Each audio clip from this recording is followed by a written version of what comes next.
ये चार कुछ ऐसी चीज हैं, अगर आपको सिंपल वर्ड में बोलूं तो आगे आने वाले दिन कैसे होंगे उसके लिए आप और हम किम कर्तव्य विमूढ़ हैं। हमें पता नहीं कल कैसे आने वाला है। ट्रंप जी आज क्या कर रहे हैं, मेरे ख्याल से ट्रंप जी को भी नहीं पता होगा कल क्या करने जा रहे हैं।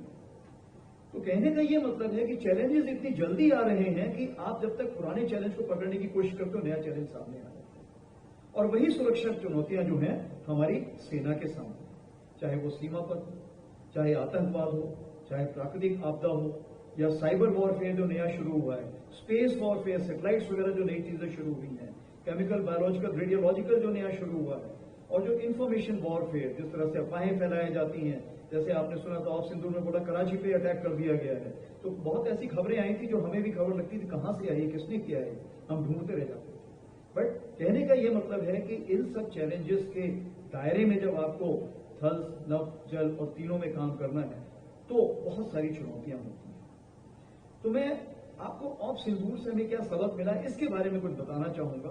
मैं मिलिट्री सबक के बारे में नहीं बताना चाहूंगा, मैं बताना चाहूंगा हमें जीवन में क्या सबक मिला उसमें। तो सबसे पहले जो ऑफ सिंदूर था वो दुश्मन पर विजय प्राप्त करने के अलावा संप्रभुता, अखंडता और शांति की पुनर्स्थापना की।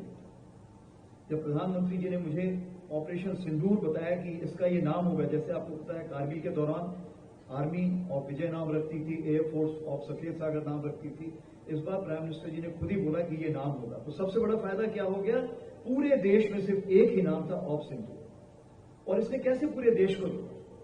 सबसे बड़ी बात, जब कोई भी मां, कोई भी बहन, कोई भी बेटी अपने मांग पर सिंदूर लगाती है तो उसकी दुआएं उस सैनिक को जाती है जो कहीं भी देश में या विदेश में एक भारतवर्ष के लिए पूरी लगन से काम कर रहा है। हम आगे बढ़ते हैं कि क्या अगर देखी जाए 4 से 5 क्वालिटी जो हमें ऑफ सिंदूर में हमने देखने को मिली, सीखने को मिली, अमल लाने को मिली। सबसे बड़ी चीज है कॉन्फिडेंस या कामनेस, आत्मविश्वास और दूसरों पे विश्वास, ये बहुत जरूरी है। अगर आप शक के बिना पे अगर रिलेशनशिप बनाएंगे तो वो मुश्किल का काम होता है। मेरे पास 12 लाख की तकरीबन सेना है, उसी प्रकार से जल सेना यानी नौसेना दिनेश त्रिपाठी जी के पास है, उसी प्रकार से मेरे बहुत ही क्लोज फ्रेंड जो मेरे कोर्समेट भी हैं, हम सन 81 से साथ में हैं, air chief marshal AP Singh, उनके पास भी अपनी एयरफोर्स है। तो हम तीनों को आपस में मिलकर काम करना था और हमारे एक दूसरे के सोच विचार पूरी तीनों सुनाव में जाना था। उसके लिए विश्वास बहुत जरूरी था। और इसमें सबसे बड़ी चीज यह है कि शांति प्रकट। आप लोगों ने जब भी टीवी में देखा होगा, आपने देखा होगा तीनों सेनाध्यक्ष जो थे उनके माथे पे कभी शिकन नहीं आई थी, हमेशा आपको मुस्कुराते हुए थे। क्यों? क्योंकि अगर हम मुस्कुरा रहे हैं तो देश की जनता को एक विश्वास है कि देश जो है वो सही हाथों पर है और जो होगा सही। तो मैंने 5 सी लिखे हुए हैं। तो पहला सी है कॉन्फिडेंस, काम।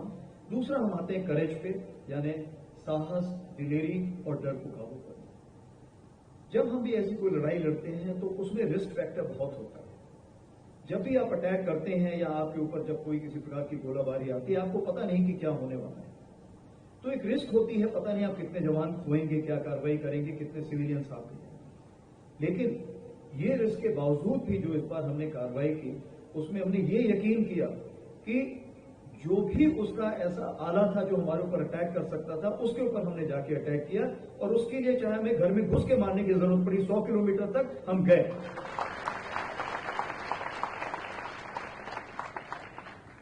और रिस्क फैक्टर में आप देखते हैं कारगिल के दौरान भी हर जगह आपने देखा है कि जब एक सोल्जर होता है, एक सैनिक होता है, सामने से बुलेट चलती रहती है, लेकिन फिर भी वो बुलेट के सामने से चलता रहता है। क्यों? कि मातृभूमि की तरफ जो उसका प्रेम है, अपने साथियों की तरफ जो प्रेम है, वो बहुत ही अटूट है। अभी हम तीसरे सी पर आते हैं जिसको बोलते हैं क्लैरिटी। क्लैरिटी का ये मतलब होता है स्पष्टता। तो इस बार ऑपरेशन सिंदूर में सबसे बड़ी चीज ये थी कि जो हमारे पॉलिटिकल लीडर्स थे उनके सोच विचार में बहुत क्लैरिटी, बहुत स्पष्टता थी, बहुत निर्देश अच्छे थे कि मैं आपको खुली छूट देता हूं। जब आपके प्रधानमंत्री जी आपको खुली छूट दे रहे हैं तो मतलब आप समझिए आपने जो भी कार्रवाई करना है, इतिहास में पहले कभी ऐसा नहीं हुआ है, भारत के इतिहास में क्या, विश्व के इतिहास में आज तक ऐसा नहीं हुआ। जिस तरह से प्रधानमंत्री जी ने हमें खुली छूट दी और हमें बोला जो भी आपको उचित लगे, लेकिन टेररिस्ट को खत्म करना है, टेररिस्ट के आगा को खत्म करना है और जो भी टेररिज्म को सपोर्ट करना है उसको एक सबक सिखाना है। जब फौज को इतने अच्छे दिशा निर्देश मिलते हैं तो उसका सबसे बड़ा फायदा क्या होता है कि जब हम लोग अपने जवानों से बात करते हैं, अपने कमांडरों से बात करते हैं, तो उसी क्लैरिटी, उसी स्पष्टता के साथ हम हुक्म पास कर सकते हैं। तो इस ऑपरेशन सिंदूर में अगर एक वाद्य यंत्र को देखें, जैसे म्यूजिक के लिए लय में चलता है, साउंड वेव लय में चलती है, वैसे ही ये जो 88 घंटे की लड़ाई थी, ये एक लय में चल रही थी और सब एक साथ अपना वाद्य यंत्र बजा रहे थे और सब एक साथ कार्रवाई कर रहे थे। इसीलिए हमें सफलता के पायदान पर चढ़ने का मौका मिला। अगली हम बात करते हैं कोलैबोरेशन। मतलब कहने का ये है कि अगर भारत को आगे बढ़ना है, विकसित भारत की तरफ जाना है, तो हमें साथ मिलकर कदम बढ़ाना पड़ेगा, साथ ही हाथ बढ़ाना साथी। तो ये जो कार्रवाई है ये बहुत जरूरी है। कहने का ये मतलब है कि वो वक्त आ गया है कि हम एक दूसरे से भारत के अंदर कॉम्पिटिशन न करें, एक दूसरे को साथ में लेके चलें। एक और एक 2 भी हो सकता है, 11 भी हो सकता है। वो आपकी मंशा है कि आप 1 - 1 करके 0 बनाना चाहते हैं, 1 + 1 करके 2 बनाना चाहते हैं, या साथ में चल के उसको 11 बनाना चाहते हैं। और मेरी आपसे यही इल्तिजा है, यही एक रिक्वेस्ट रहेगी कि अगर 1 और 1 करके 11 बनाएंगे तो भारत 2047 का इंतजार नहीं करना पड़ेगा, हम इसको 2032 तक पाएंगे। इस पूरी ऑपरेशन सिंदूर में जितने भी हमारे बीएसएफ, आईटीबीपी और जो बाकी साथी थे, उनका बहुत योगदान था। सिविल पुलिस का बहुत योगदान था, सिविल डिफेंस का, डिस्ट्रिक्ट एडमिनिस्ट्रेशन का, एनसीसी का बहुत योगदान था, इंट एजेंसीज का बहुत योगदान था, जो लोकल कॉर्पोरेशन थी इसका बहुत योगदान था। मतलब कहने का ये है, होल ऑफ नेशन अप्रोच था। ये लड़ाई सिर्फ सैनिकों की नहीं, सारे देश की थी और सारे देश ने दिल के साथ लड़ा, इसीलिए हम इसको जीत हासिल कर पाए। अभी जो 5वां सीन मैं आपको बताना चाहूंगा, चेंज यानी परिवर्तन। आप देखेंगे बहुत सारे सिविलाइजेशन आए, बहुत सारी संस्कृतियां आई और लुप्त हो गई, लेकिन भारतीय संस्कृति ऐसी है कि चलती गई और अभी भी चलती जा रही है। और अभी भी इसको एसिमिलेटिव बोलते हैं, इंक्लूसिव बोलते हैं, मतलब जो भी आता है उसको हम अपने में शामिल कर लेते हैं। हमारे जो रूट्स हैं इतने स्ट्रांग हैं, हमारी संस्कृति इतनी अच्छी है कि हम जब से चले हैं चलते जा रहे हैं, लोग आके हमसे मिलते जा रहे हैं। चाहे आप ज़ोरोस्ट्रियनिज्म देख लीजिए, या आप इस्लाम देख लीजिए, क्रिश्चियनिटी देख लीजिए, या बाहर से कोई भी आया हो किसी भी प्रकार का, वो हमें सब में शामिल हो गया है और वो भारतीय संस्कृति कहलाता है। और उसके अलावा ये भारतीय संस्कृति हमने बुद्धिज्म के जरिए चीन में भेजी, जापान में भेजी, इंडोनेशिया में भेजी। मतलब कहने का ये है कि हमने हर जगह हमने संस्कृति दी। तो चेंज, परिवर्तन ही संसार का नियम है, ये गीता भी बोलती है और यही हमने सीखा। क्यों? क्योंकि जो 2 साल पहले हम लड़ाई की तैयारी कर रहे थे, इन दोनों सालों में हमने बहुत सारा चेंज लाया, टेक्नोलॉजी अडॉप्ट की, ड्रोन्स की हमने तैयारी की थी, लॉट एम्यूनिशन की तैयारी की थी, नए नए प्रिसीशन एम्यूनिशन की तैयारी की थी। चूंकि हम बदलाव ला रहे थे, इसलिए हमें जीत हासिल हुई।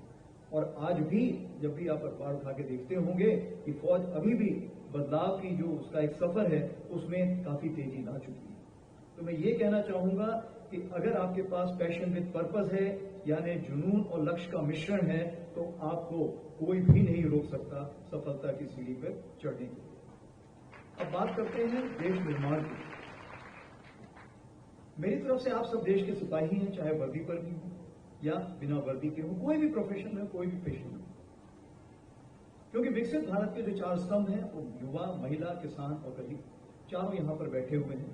अब आप पूछेंगे कि गरीब यहां पर कैसे बैठे हैं? तो गरीब का यह मतलब है कि गरीब रोटी कपड़ा मकान से नहीं, वो लोग हैं जो दूसरे को देख के अपने को कम समझते हैं। अगर आप मिनिमलिस्ट हैं और समझते हैं इससे मुझे इतना ही चाहिए है, बाकी आप दूसरों को मिलकर खाना चाहते हैं, अगर एक रोटी और आप उसको आधा बांट के दूसरे के साथ खाना चाहेंगे तो गरीब नहीं आप बनेंगे। तो मैं सिर्फ यही कहना चाहूंगा कि रीवा में तो मैंने किसी गरीब को नहीं देखा है, क्योंकि यहां सब मिल बांट के रहते हैं, मिल बांट के रहते हैं। तो आज का युद्ध सरहद पर ही नहीं पूरे देश में लड़ा जाएगा। चाहे आप डॉक्टर हैं, इंजीनियर हैं, साइंटिस्ट हैं, आपके पास स्टार्टअप है या एमएसएमई है या वकील हैं, गवर्नमेंट प्राइवेट जॉब है या यूनिफॉर्म है, हम सब इस अगले युद्ध में, जिसको हम एक छोटा सा नाम दे रखा है, जिसको सिंदूर 2.0, उसमें कुछ ना कुछ भूमिका जरूर निभाएंगे। और मेरी आपसे यही एक रिक्वेस्ट रहेगी, जहां भी आप होंगे, आपकी दुआएं, आपकी कशिश और आपकी कोशिश अगर हमारे साथ रही तो हम अगले युद्ध में भी दुश्मन को मुंह की। प्राइम मिनिस्टर मोदी जी ने 11 जनवरी 2025 को नेशनल यूथ डे को बोला था, भारत के युवा विकसित भारत के दूत जो नवाचार, जुनून और देश